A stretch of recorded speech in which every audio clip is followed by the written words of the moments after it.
Hi friends, అందరికీ నమస్కారం. Welcome to Radheshwas channel. ఈరోజైతే నేను ఒక టిప్ చెప్పబోతున్నానండి. ఆ టిప్ ఏంటంటే పిల్లలకి పాలు మానిపించడం. ఎలా మానిపిస్తామండి పిల్లలకి పాలు మానిపించడం అంటే? కష్టమే కదండి. ఇన్ని రోజులు బట్టి వాళ్ళు మన దగ్గర అలవాటు పడిపోయి ఇప్పుడు పాలు మానిపించడం అంటే కష్టమే కదా! ఒకేసారి మానిపించాలంటే వాళ్ళ దగ్గర. అందుకే నేను ఒక టిప్ చెప్తున్నాను. అది మీకు ఈజీయేనండి. అది పెద్ద ఖర్చేం లేదు. పెద్ద ఖర్చయితే అస్సలు లేదు. చాలా చిన్న ఖర్చే. అది ఏంటనేది మీకు నేను చూపిస్తాను. ఈ వీడియో చూపిస్తానండి. ఫస్ట్ టిప్ అయితే మాత్రం ఇదిగోండి, ఇది ముసంబరం అండి. ఈ ముసంబరాన్ని కొద్దిగా వాటర్ వేసి దీన్ని ఇలా అనాలండి. దీంట్లో వాటర్ వేసి కొద్దిగా ఇలా ఇలా రఫ్ చేస్తే దీనికి కొద్దిగా జిగురులా వస్తుంటుంది. అది మనం అప్లై చేయాలి. ఎక్కడ అప్లై చేయాలి తెలుసు కదండి. దానికి కొద్దిగా అప్లై చేయాలి. అప్లై చేశాక కాసేపు ఆరనివ్వాలండి. కాసేపు ఆరనిస్తేనే అదనేది చేదనేది పడుతుంది. వెంటనే రాసేసి వెంటనే వాళ్ళకి పెట్టేస్తామంటే అది పని చేయదండి. అస్సలు పని చేయదు ఇంకా. ఇంక అంతే ఇంక. మళ్ళీ స్టార్ట్ అయిపోద్ది. అందుకే ఒక 5 మినిట్స్ అయితే మాత్రం ఆరాలి. కాసేపు ఆరనిచ్చి అప్పుడు దీన్ని పక్కన పెట్టేసుకుంటే అయిపోద్ది. మళ్ళీ వాళ్ళు నిద్దట్లో లేచేటప్పుడు దీన్ని అప్లై చేయండి. ఇది ఒక 2 టైమ్స్ అయినా నైట్ టైమ్ మాత్రం అప్లై చేయండి ఖచ్చితంగా మాత్రం. ఓ 2 టైమ్స్ మాత్రం సరిపోద్దులండి. పొద్దున్న లెగని మార్నింగ్ లెగ్గానే మళ్ళీ ఇంకోసారి మాత్రం కూడా అప్లై చేయండి దీనికి. కొద్దిగా వాటర్ వేసి, ఇది మీకు కనిపిస్తుందండి. ఇదిగోండి ఇదండి. కొద్దిగా ఇలా వాటర్ వేసి ఇలా దీన్ని ఇలా రఫ్ చేయాలి. కొద్దిగా వాటర్ అనేది మీకు చూపిస్తాను చూడండి. ఇదిగోండి, జస్ట్ వాటర్ ఇప్పుడు వేసాను నేను.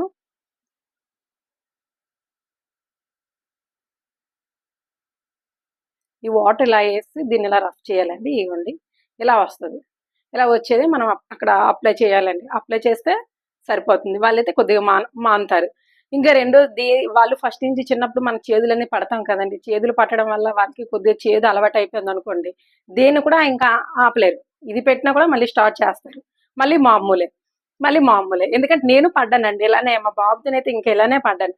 నేనైతే మాత్రం ఈ 2 ట్రై చేశానండి. కొద్ది సక్సెస్ అయితే అయ్యింది. పూర్తిగా అయితే వాడు మానేశాడండి. ఇలా మీ అబ్బాయి కూడా మానిపించాలి, మీ పిల్లలు కూడా, మీ పాపో బాబో మానిపించాలంటే ఇవి ఖచ్చితంగా తొందరగా చేయండి.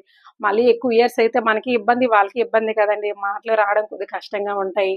రెండోది, మనం కూడా ఇబ్బంది పడతాం. మన హెల్త్ అయితే అసలు ఏం బాగోదు కదండి. ఇక్కడ నొప్పి వస్తుంది, గుండెల్లో పెయిన్ వస్తుంది, చాలా ఇబ్బందిగా ఉంటుంది.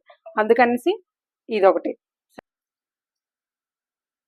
నెక్స్ట్ అండి, ఇదిగోండి, ఇది ఒకటి పట్టు కాగితం. ఇది మనకి ఎక్కడ వెళ్ళినా దొరుకుతుంది. కిరాణా షాపులో దొరుకుతుంది, లేదంటే మెడికల్ షాపులోనే దొరుకుతుంది.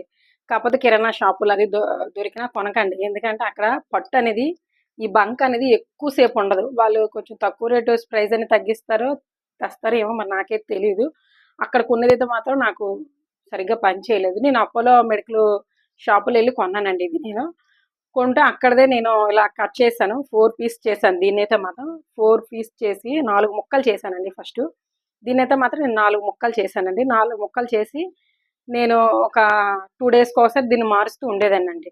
దీన్ని మాత్రం 2 డేస్‌కి ఒకసారి దాన్ని మారుస్తూ ఉండాలి. ఎందుకంటే మనం స్నానం చేసేటప్పుడు ఇది తడిచి బయటకనేది వచ్చేస్తది.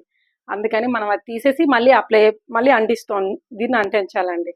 మనం అంటించకున్నా ఇంకా అలా వదిలేసామంటే వాళ్ళు మళ్ళీ మళ్ళీ అడుగుతూ ఉంటారు. అడిగేటప్పుడు అది కొద్దిగా ఊడినా మళ్ళీ లాగేస్తారు. లాగేసి మళ్ళీ స్టార్ట్ చేసేస్తారు. అందుకనే మనం 2 డేస్‌కి ఒకసారి మనం మారుస్తూ ఉండాలి. ఇదొకటండి. నేనైతే ఈ 2 వాడాను. నాకైతే ఖచ్చితంగా రిజల్ట్ వచ్చేసింది. మానేశాడు మా అబ్బాయి అయితే. మీ పిల్లలు కూడా ఇలాగ మానిపించాలనుకుంటే ఈ 2 టిప్స్ ఫాలో అవ్వండి. ఖచ్చితంగా మాత్రం మీ పిల్లలనేది పాలు మానడం అనేది జరుగుతుంది. నచ్చిందా ఫ్రెండ్స్? నా వీడియో కానీ మీకు నచ్చినట్టుగా అయితే లైక్ చేసి సబ్స్క్రైబ్ చేయండి. Please subscribe.